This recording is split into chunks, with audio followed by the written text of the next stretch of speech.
27 বছরের সিঙ্গেল জীবনের ইতি টেনে বিয়ে করছে আকাশ। বিয়ের সব নিয়ম কানুন শেষ করে বাসর ঘরের সামনে এসে দাঁড়ায়। সাথে দাঁড়িয়ে আছে বন্ধু নামের শত্রুগুলো আর কাজিন মহল। টাকা ছাড়া কেউই তাকে ঘরে প্রবেশ করতে দেবে না। বাইরে থেকে ডোর লক করে দাঁড়িয়ে আছে সবাই। সকলের দাবি বাসর ঘরে প্রবেশ করতে হলে 20,000 টাকা দিতে হবে। অনেক তর্ক বিতর্ক করার পর 5,000 টাকা দিয়ে বিদায় করে সকলকে। আকাশের হাতে চাবি তুলে দিয়ে সবাই চলে গেছে।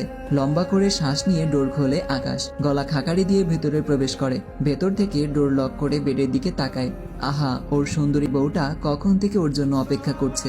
আর বদমাশগুলো ওকে রুমে আসতে দিচ্ছিল না। এক হাত সমান লম্বা ঘোমটা টেনে বেডে বসে আছে আকাশের বিয়ে করা নতুন বউ। আকাশ আস্তে করে সালাম দেয়, আসসালামু আলাইকুম। বরের উপস্থিতি টের পেয়েছে আগেই। শব্দ করে সালামের জবাব না দিয়ে আস্তে করেই দেয়। তারপর বেড থেকে নেমে দাঁড়ায় আস্তে আস্তে। বরের পা ছুঁয়ে সালাম করার জন্য এক পা আগাতেই ধারাম করে উপর হয়ে পড়ে যায় আকাশের পায়ের উপর। হকচকিয়ে যায় দুজনেই। নিজেকে স্বাভাবিক করে নতুন বউয়ের হাত ধরে টেনে দাঁড় করায় আকাশ। লজ্জায় মাথা নত করে দেয় নতুন বউ। আকাশ বউয়ের দিকে তাকায়। সর্বনাশ করেছে। বউয়ের দোপাট্টা, শাড়ির আঁচল আর কোমরে গুজে রাখা শাড়ি বাদে বাকি শাড়ি খুলে পড়ে গেছে। লুটোপুটি খাচ্ছে ফ্লোরে। উন্মুক্ত হয়ে গেছে ফর্সা সরু পেট কোমর। আকাশ চোখ সরিয়ে নেয়। ব্যথা পেয়েছ? দুদিকে মাথা নাড়ায় নতুন বউ, যার অর্থ সে ব্যথা পায়নি। ইতস্তত বোধ করে আকাশ। তারপর ভাবে বউটা তো ওর নিজেরই, এখন লজ্জা পাওয়ার কি আছে আর ইতস্তত বোধ করার কি আছে। একটু পরে তো ও নিজেই শাড়ি খুলে নিত। সব অস্বস্তি লজ্জা দূরে ঠেলে নিচু হয়ে নতুন বউয়ের শাড়ি খুলে নেয় হাতে। শাড়ি ঠিক করতে পারবে? দুদিকে মাথা নাড়ায়। তার মানে ঠিক করতে পারবে না। আকাশ ভাবে ওর ভাবিকে ডাকবে। তারপর আবার ভাবে ঠিক করার দরকার কি, একটু পর তো খুলবেই। নিজেই এলোমেলোভাবে গুছিয়ে বউয়ের দিকে তাকিয়ে বলে, শাড়ি কোমরে গুজে নাও। আকাশের হাত থেকে শাড়ির এলোমেলো কুচি নিজের হাতে তুলে নিয়ে কোমরে গুজে নেয়। আকাশ কি দিয়ে কথা শুরু করবে ভেবে পাচ্ছে না। এর মধ্যে আবার নিচু হয়ে সালাম করতে যায় নতুন বউ। আকাশ বউয়ের বাহু ধরে আটকে দিয়ে বলে, সালাম করতে হবে না, বেডে গিয়ে বসো। বউ গুটিসুটি পায়ে বেডে গিয়ে বসে। আকাশ নিজের মনে খুশি হয়ে আলমারির দিকে এগিয়ে যায়। আলমারি খুলে একটা বক্স বের করে বেডের দিকে এগিয়ে যায়। বউয়ের সামনে এসে বসে বেডে। তোমার বাঁ হাতটা দেখি। হাত বাড়িয়ে দেয় বউ। বক্স খুলে একটা রিং বের করে আঙুলে পরিয়ে দেয়। দেনমোহর আগেই পরিশোধ করে দিয়েছে। নাম কি তোমার? জামিলা রাহা। বউয়ের ভয়েস প্রথম শুনে থ হয়ে যায় আকাশ। একদম চিকন রিন রিনের কণ্ঠস্বর, যেন একটা বাচ্চা মেয়ে। আমার নাম জানো? হ্যাঁ। বলো তো আমার নাম কি? আকাশ আহমেদ। আকাশ হাত বাড়িয়ে রাহার ঘোমটা সরিয়ে মুখের দিকে তাকায়। মুখ দেখে তো ঝটকা খায় আকাশ। দেখে মনে হচ্ছে অল্প বয়সের মেয়ে।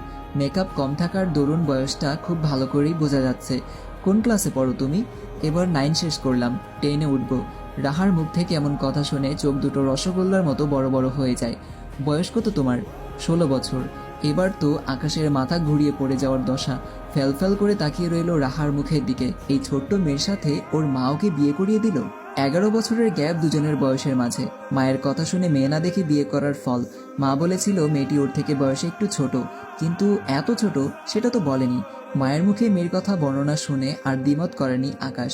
মা বলেছিল মেয়ে পড়াশোনা করছে এখনো। বাবা মায়ের দ্বিতীয় সন্তান। বড় ভাই আছে। ভাই বিয়ে করেছে 6 মাস আগে। রাহার ভাইয়ের সাথে আকাশের দেখা হয়েছিল। আকাশের বয়সী রাহার বড় ভাই রিশাদ। সেই অনুযায়ী আকাশ ভেবেছিল রাহার বয়স কম হলেও আনুমানিক 19-20 হবে। রাহার ফটোও দেখছিল, সেখানেও রাহাকে দেখতে 19-20 বছর বয়সী মনে হচ্ছিল। কিন্তু এই রাহার বয়স তো মাত্র 16 আর ওর বয়স 27 বছর। বয়সের এতটা গ্যাপ কিভাবে মানিয়ে নেবে একে অপরের সাথে? মাথায় হাত দিয়ে অন্যদিকে ঘুরে বসে রইল আকাশ। মাথাটা কেমন যেন ভৌ ভৌ করে ঘুরছে। কার উপর রাগ করবে? বাবা মায়ের উপর? নিজের উপর? নাকি রাহার ফ্যামিলির উপর?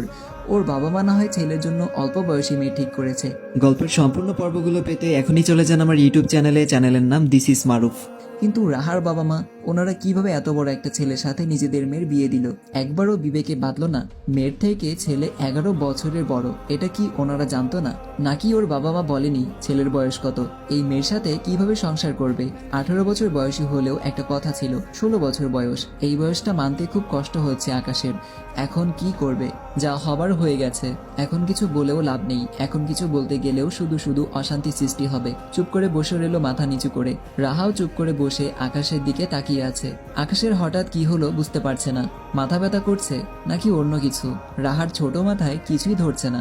রাহার নিজেও ফ্যাল করে তাকিয়ে রইল আকাশের দিকে। অনেক ভাবনা চিন্তার পর বেড থেকে উঠে দাঁড়ায় আকাশ।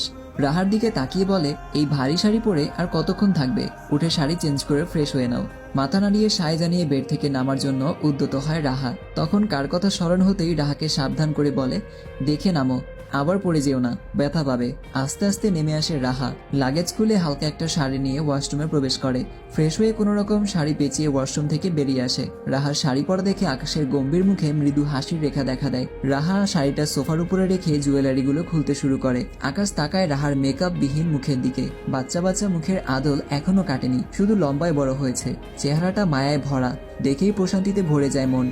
কিন্তু বউটা এখনো অনেক ছোট।